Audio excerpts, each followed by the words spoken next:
papa na biso azopusa na l'évêque Israël Moulenda. Tous mettez l'ensemble acclamation et des cris de joie.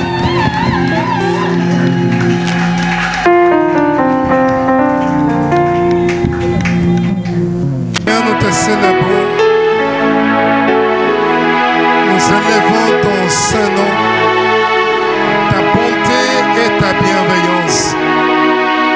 Nous sommes venus pour commencer cette croisade. Merci pour ta grâce. Merci pour la présence de tout un chacun de nous. Merci aussi pour ta présence, Seigneur, pour le Saint-Esprit. Révèle-toi au milieu de nous, au nom de Jésus. Amen. Notre thème, c'est le réveil d'un héros. Je suis le premier orateur. Demain, nous aurons un autre. Nous aurons plusieurs orateurs durant la semaine.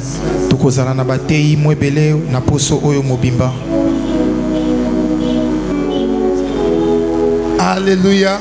Amen. Est-ce que tu es prêt pour suivre cet enseignement? Pourquoi devons-nous parler des héros? Un héros, c'est celui qui se distingue. Un homme qui se distingue est un héros. Cette femme de distinction est une héroïne parce qu'elle inspire sa famille. Cet homme qui se distingue, c'est un héros parce que il se distingue, il inspire ses enfants. En fait, un héros, c'est celui qui se distingue par ses exploits, son courage extraordinaire dans un domaine ou dans un autre. Il est brave, il est héroïque. Un héros est une personne qui se distingue par ses mérites.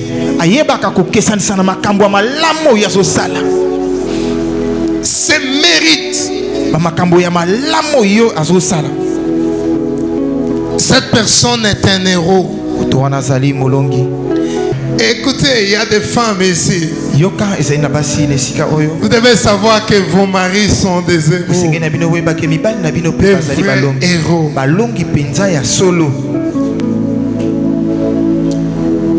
Des vrais héros.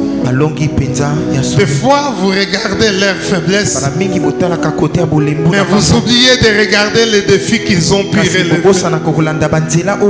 Si tu regardes les défis qu'il a pu relever, même si on parle des autres, tu diras, celui-ci c'est mon héros.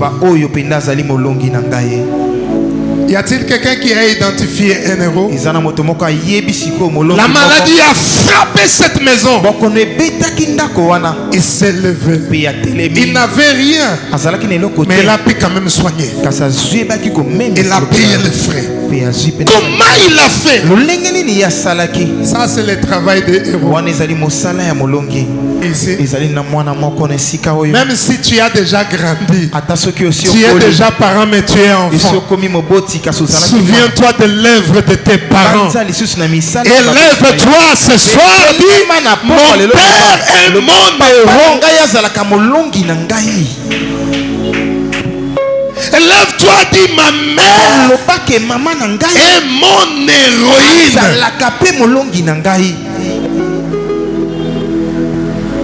Un papa apesa kapena nzela ya kolanda. Fois tu parles, tu réponds mal à ton père. Tu réponds mal à ta mère. Tu réponds mal à ton mari. Des fois tu parles mal à ta femme.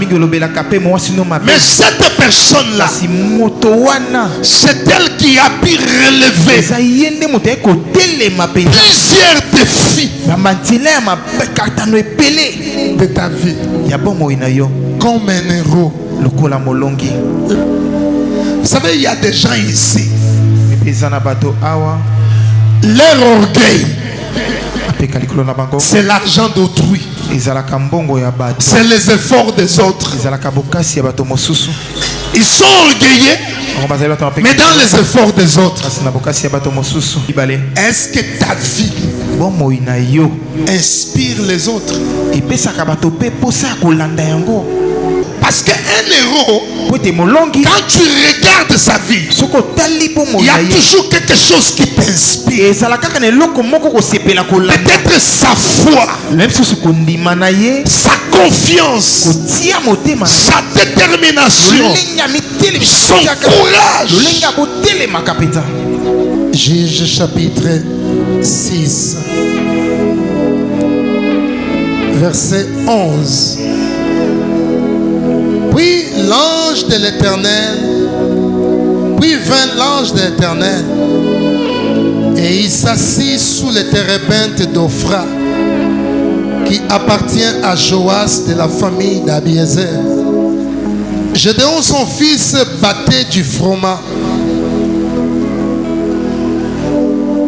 au pressoir pour le mettre à l'abri des Madians. L'ange de l'Éternel lui apparut et lui dit: l'Éternel est avec toi, vaillant héros.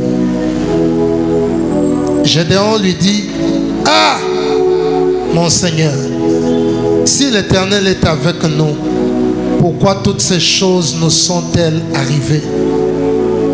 Et où sont tous ces prodiges que nos pères nous racontent quand ils disent: l'Éternel ne nous a-t-il pas fait monter hors d'Égypte? Maintenant l'Éternel nous abandonne et il nous livre entre les mains des Madians. L'Éternel se tourna vers lui et dit: ma famille est la plus petite à Manassé, et je suis le plus petit dans la maison de mon père.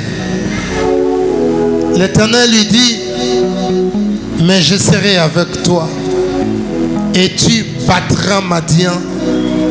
Gédéon lui dit: si je trouvais grâce à tes yeux, donne-moi un signe pour montrer que c'est toi qui me parles. Amen. Écoutez-moi bien.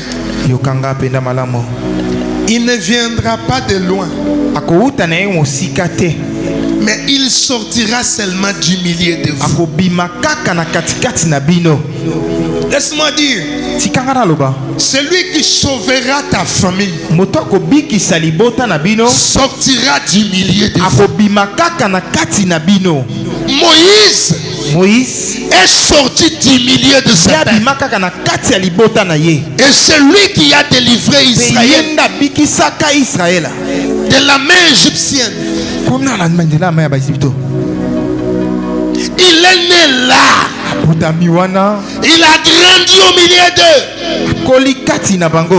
Et c'est lui là qui les a délivrés. Alléluia. Amen. Vous savez, Joseph, pour sauver l'Égypte, Joseph n'est pas venu d'ailleurs. Il était en Égypte. Il était avec eux.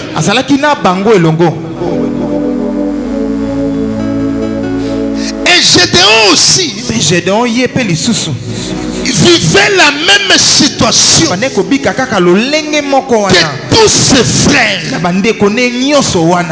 Est-ce que quelqu'un m'entend? Ne pensez pas que le salut viendra d'ailleurs.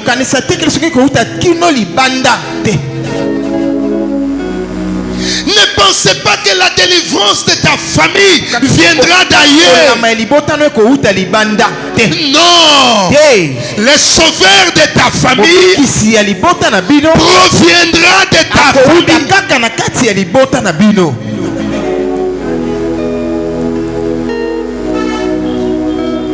Il va pousser comme une gerbe de cette même famille. C'est lui qui va sauver ta famille. Ne viendra pas d'ailleurs. Vous voyez même le Congo ici. C'est lui qui sauvera notre pays. Ça ne sera pas un étranger. Même si un étranger devra venir nous aider, mais pour nous aider, il passera par un Congolais. Il trouve cet homme-là dans la même situation que tout le monde. Lui aussi a peur. Lui aussi se lamente comme tout le monde. Lui aussi vit la crise comme tout le monde. Lui aussi est sous cette malédiction comme tout le monde. Lui aussi subit la peur comme tout le monde. Mais la différence entre lui et tout le monde, c'est que lui là, c'est un héros, mais il vit tout cela parce qu'il s'ignore. Lui aussi avait peur de Madianite. Lui aussi s'est lamenté comme tout le monde. Et pourtant, c'est lui qui était choisi. Et pourtant, c'est lui qui était appelé de Dieu. Il y a des familles qui pleurent aujourd'hui, et pourtant leurs héros sont déjà là. Mais les héros de cette famille-là, jusque-là, ils s'ignorent. Ils ne savent pas que si les autres ont droit à l'erreur, lui n'a pas droit à l'erreur. Amen. Alors il commet les erreurs de tout le monde.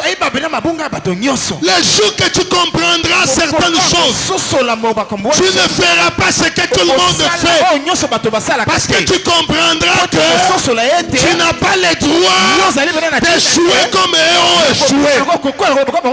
C'est comme ça quand Dieu vient vers Gédéon, il appelle Gédéon par son nom.